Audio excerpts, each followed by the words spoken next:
Hello guys, good afternoon at nandito tayo sa rooftop container garden at good afternoon po sa inyong lahat. Sana nasa mabuti kayong kalagayan at today we will give the latest update ng tungkol po sa aming rooftop container garden at nandito tayo sa harap ng part 1 ng ating mga itaninim na gabi or taro plants for laing purposes. Ayan, nakarecover na po siya sa attack ng caterpillars at lumago na ulit yung kanyang mga dahon at ito nga ay pwede nang anihin ulit at magagamit na natin sa ating pagluluto. Ayan, ito po yung part 1 na ating video na mga grupo ng taro or gabing plants na pwede nating anihin para sa laing purposes.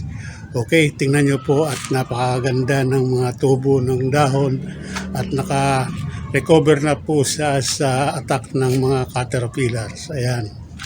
At dito, ang part 2 po ay makikita po natin na mayroon tayong serpentina plants at iba-ibang plants dito. May snake plants.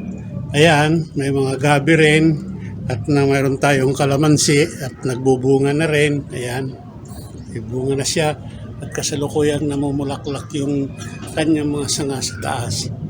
At itutuloy natin yung part 2 dito sa ating front area sa terrace. Yan, mayroon tayong herbal plant dito na mint, green mints at ito po ay ginagamit natin pag tayo ay gumagawa ng mint tea.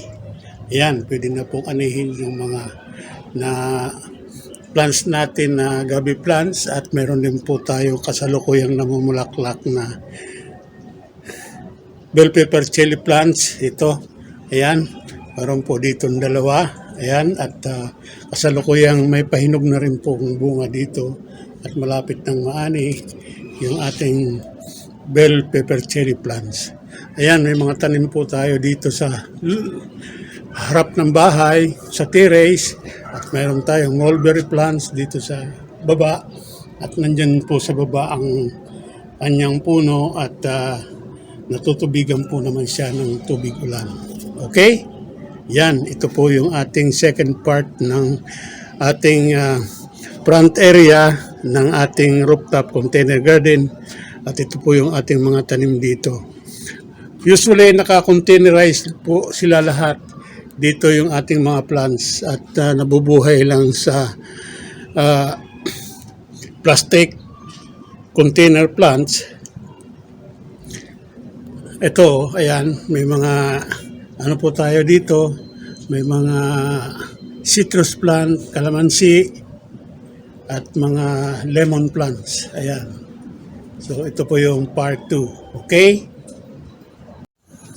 So, ito naman pong part 3 ng ating area dito sa front side, sa right side. At mga herbal plants din po ito. Yan, mga oregano at saka green mints. Ayan. Marami pong oregano tayong tanim dito. Ayan, ang lalago na.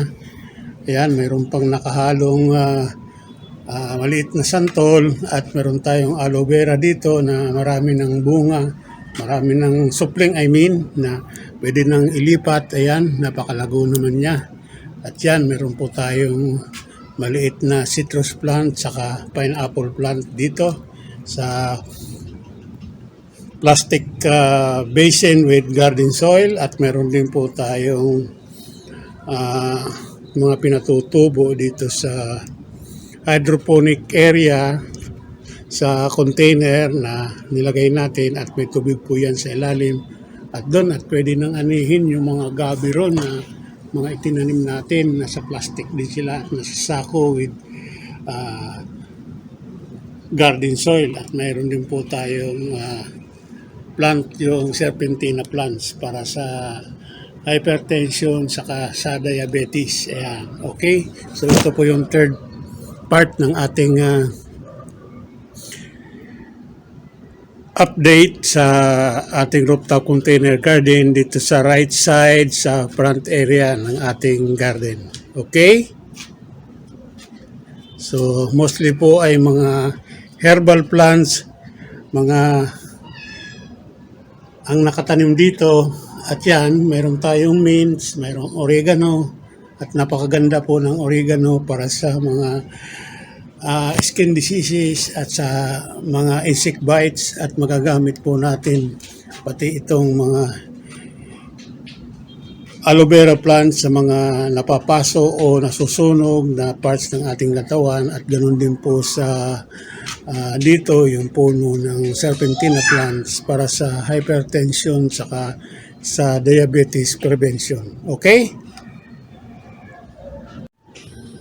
Dito naman po sa left side ng ating front area ay makikita niyo po ang aking mga newly planted na aloe vera plants at snake plants. At yan, mayroong ZZ plants na nakatanim dito.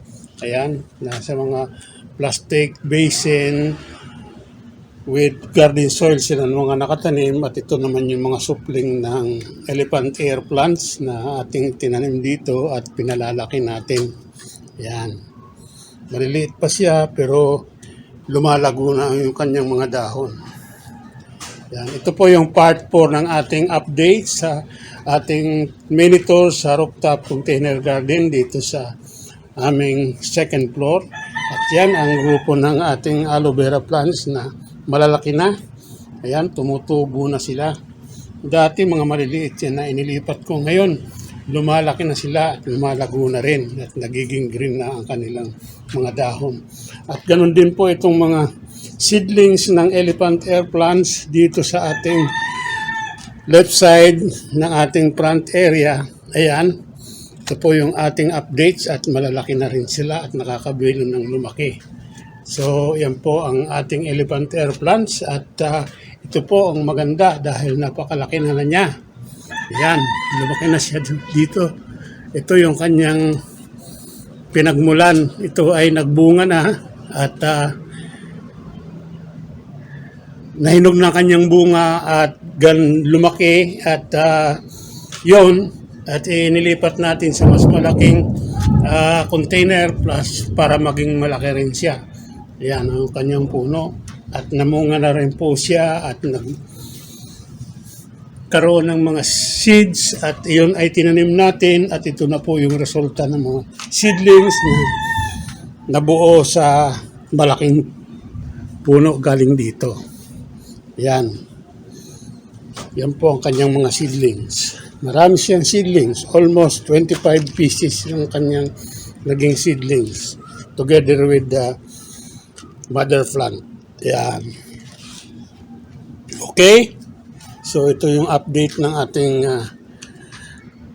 rooftop container garden part 4 dito sa left side front area. Okay?